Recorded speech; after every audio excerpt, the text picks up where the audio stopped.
We have more than 200 languages. And 200. It's very small place for 200. So it's kind of like a local dialect. Yeah, local dialects. Oh wow. And I cannot understand everything because I only speak Nepali, but the whole like people they speak Nepali.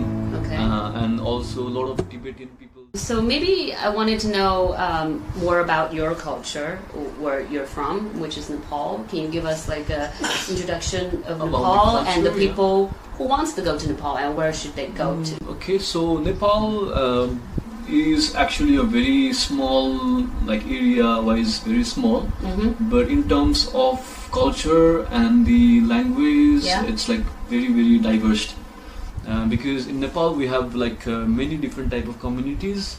Okay. Because before 1800s or somewhere around 1800s, we were divided into very small kingdoms. Okay. Like very lot of different kings and a lot of different places. So Nepal as a whole was the whole area, Yeah. which extends from all the way from Bhutan, also some of the part of India now, Okay. and also on the west and the north was Tibet at that point. So a lot of people there have different type of cultures because of different ethnicity and different like caste systems. So if you go like every 50 kilometers or like 10 kilometers, you have different culture, different type of Wow. people, Okay. different languages. But as a whole, we have a single language Nepali that is something that unites everyone. And also one of the thing that we say is unity in diversity. Yeah. So we have like different diversified people, different languages. In just Nepal, we have more than 200 languages. And 200. It's very small place for 200. So it's kind of like a local dialect. Yeah, local dialects. Oh wow. And I cannot understand everything because I only speak Nepali, but the whole like people they speak Nepali. Okay. And also a lot of Tibetan people they are living in the mountain area of Nepal, the northern part, and the southern part have more India influence. Right. So a lot of people on the south border they get married with the Nepal and India. Wow. So even I have a lot of friends. Their father could be Nepali and their mother could be Indian or maybe from Tibetan. The Tibetan is like now it's like not like marriage, but the people who move from Tibet, they are started living in the mountains of Nepal, Right. and now they have been Nepali. Oh. So if you go north, there are people who speak Tibetan languages. If you go south, then they have different other languages like Indian languages, Hindi. Wow. And also Mithila, and there are a lot of different communities which have their own languages. A lot of communities. Sounds very. And the place I come from, my hometown is called Gorkha. Gorkha. Gorkha is actually a very famous word because before Nepal was called Gorkha land. The king from our hometown, like my hometown, started unifying the whole Nepal. So he was the king that unified The whole Nepal.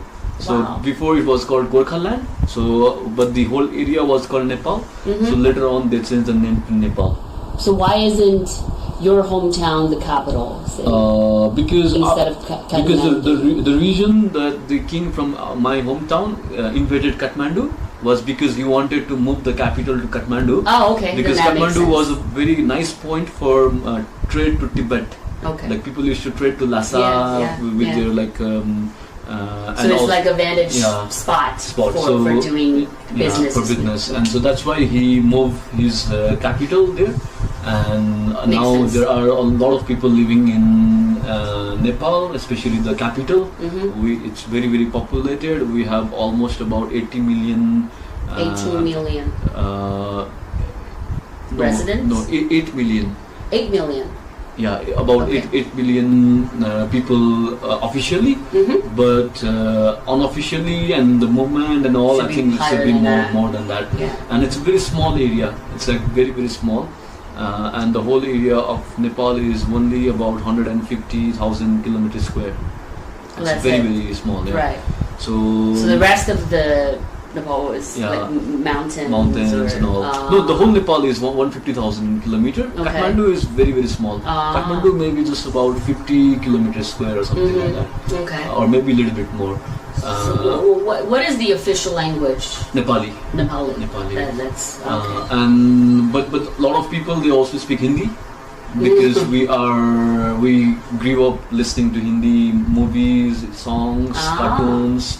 So that's one of the reason why a lot of Nepali people, they understand Hindi even if they cannot speak fluently. And Okay. also the people who grow up in Kathmandu and went to the private schools or also public schools, they can still speak English. And they know how to write and read in English. So a lot of people, they have good English, Hindi and Nepali. So if you go to Nepal, at least there is You can speak three several languages. languages.